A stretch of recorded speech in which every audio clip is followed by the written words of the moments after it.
Hello and welcome once again to The Old Man Speaks. I'm Joshua. I come to you 3 times a week and talk to you for about 5 minutes. Please subscribe. Small independently owned retail shops are very special places. The individuals in these businesses often serve many functions in a community that go far beyond their stated purpose.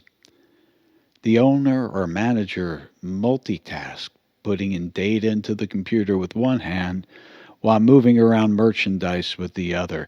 They answer the phone and talk while also communicating with customers in the store. As they erase lines off their to-do list, they add new lines, assuring that their work is never done. On a typical day, business tends to come in spurts. Business may be slow for hours and then everything will happen at once. A large number of customers all come into the shop at the same time. Several important phone calls all come in one on top of the other, and then a large delivery takes place. And there's only one person to handle it all. But in the calmer moments, that's where much of the real magic takes place. Mabel had a consignment shop on Main Street.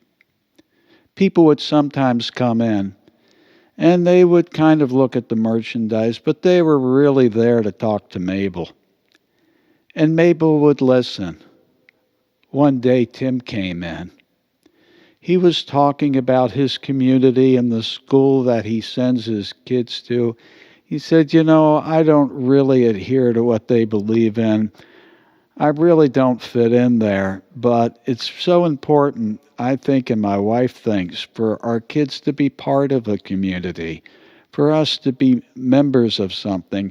He said, I grew up and I wasn't part of anything, and it didn't feel good. It wasn't good for me growing up. I want my kids to have something different. And he talked and he talked and he clarified why he was doing what he was doing, what his issues were.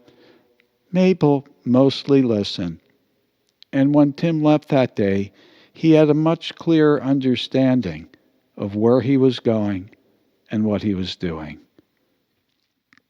Mabel had a Martin guitar up on the wall. One day a fella called Anton walks in. He says, "Is it okay if I try this guitar?" She said, "Sure." Takes it down, tunes it up, starts playing the heck out of it. He's playing jazz, classical, complex arrangements of pop tunes. She's really enjoying it. They get to talking. Comes out that he's homeless. He's living in an old car. And he says, well, I should be working next week, and in a couple of weeks I'll be able to find a place. Right now I don't have much money for food. It's kind of sketchy. She made a few phone calls and found a shelter at a church in the next town, sent him on his way. He got cleaned up, lived there for a couple of weeks, and then he was fine. An elderly couple happened by the shop. They were real interested in finding out more information about the town because their daughter lived really close. Mabel was able to answer all sorts of questions, and she put them in touch with a real estate agent who lived right there in the town. Sally came into the shop, and she needed a white shirt to start a new job, but she didn't have much money right now because she was in between jobs. She told Mabel this and how she needed the shirt for her first day of work.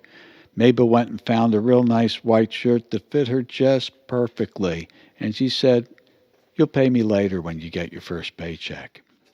Sometimes Mabel sits in her shop. She looks at all the work she has to do. She sees that she's not making very good money at all.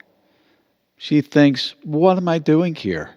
But then somebody comes in, or she gets a phone call, and she links one person to the next person, or she's able to do something for somebody. Something very special happens during the course of a day. And at the end of the day, every day, she says, yeah, I see what I'm doing here. We all know somebody like Mabel. And when you can, you want to do everything you can to support their business because they support the community. Y'all have yourself a wonderful week. Until next time, see ya.